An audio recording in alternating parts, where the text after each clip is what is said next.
Do you wear your heart on your sleeve, walking around and everybody can just tell there's something wrong? Are you the type of person that walks around with this look on your face of disgust to the point that people won't approach you? Or are you the type of person that hides and controls everything? We'll call it the closet crier. Today we're going to talk about what the Bible says about emotions in just a minute.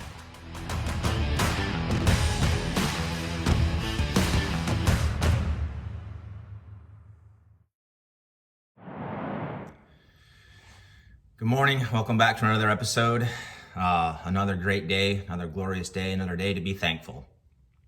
So today we're going to cover a couple verses as it applies to what the Bible says about emotions.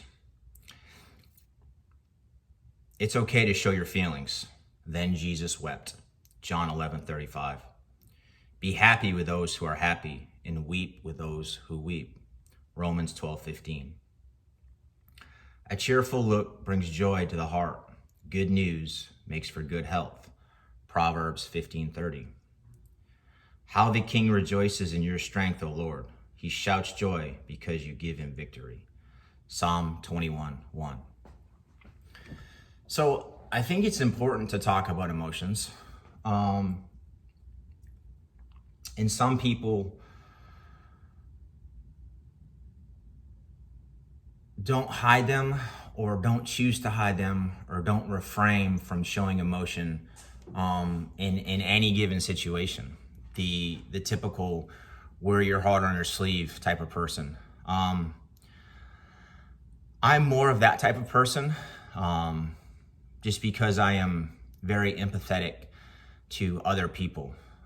So as they talk about things they're going through, it's almost like I'm experiencing it with them. I've learned to control it a little bit, and maybe not openly display the emotion that I feel at that moment. That way I can really show that individual that, that I'm concerned and be able to provide sound advice or encouragement, advice going off my feelings about it, right? So taking that quick second to step back and think about it and say, this isn't your problem, and you need to help this person through that. And then you have those that just display fits of rage, and they have that look on their face to where they can't be approached. I was in my earlier years in the Marine Corps. I used to talk to the Marines in formation and a lot of things like that, and always let them know, open door policy, come to me with any kind of things that you have. One of them had the courage to come up to me one day, and I think I was a staff sergeant at the time, and say, Staff Sergeant,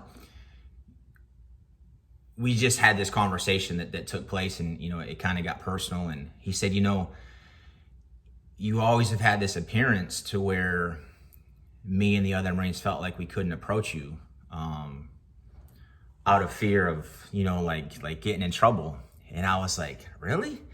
So I had a conversation with my wife one time, and she said, yeah, you do kind of have that persona about yourself. And I was like, man, that's not how I want to appear outward to other people. So that's where things like smiles and things like that come into effect. It lets the person know that you're approachable. And then you have the closet crier per se. They hold everything in, they shut down.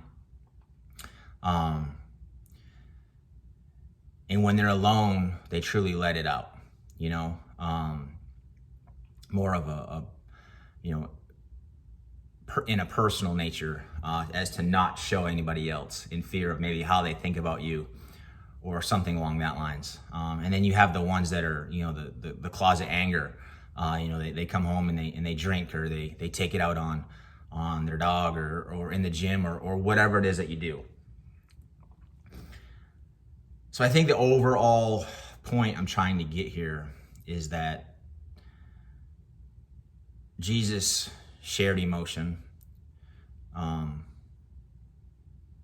but I think that you have to do it within reason. But I think it's very important to understand that you have to be able to share feelings and emotions, those things that you feel deep in your soul, because it's therapeutic and it's healthy. I'm not saying you have to openly just lose control and start punching walls for somebody to understand that something's wrong, or just completely break down and cry for somebody to truly understand what's wrong. Because I think when you get to that point, you have all of these things built up and somebody drops that straw and it lands on you.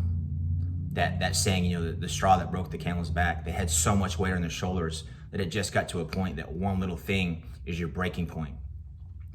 So the more open you are about sharing your feelings and emotions with others, or maybe leveling them out on a personal level, if you can't get to that point, through exercise or prayer, or talking to those that are truly close to you and that you trust, it's an emotional outlet that will regulate how you feel on a day-to-day basis.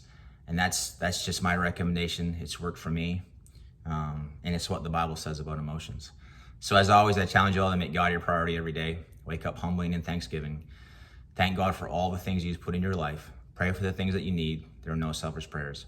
I truly hope you all have a blessed day. We'll see you next time.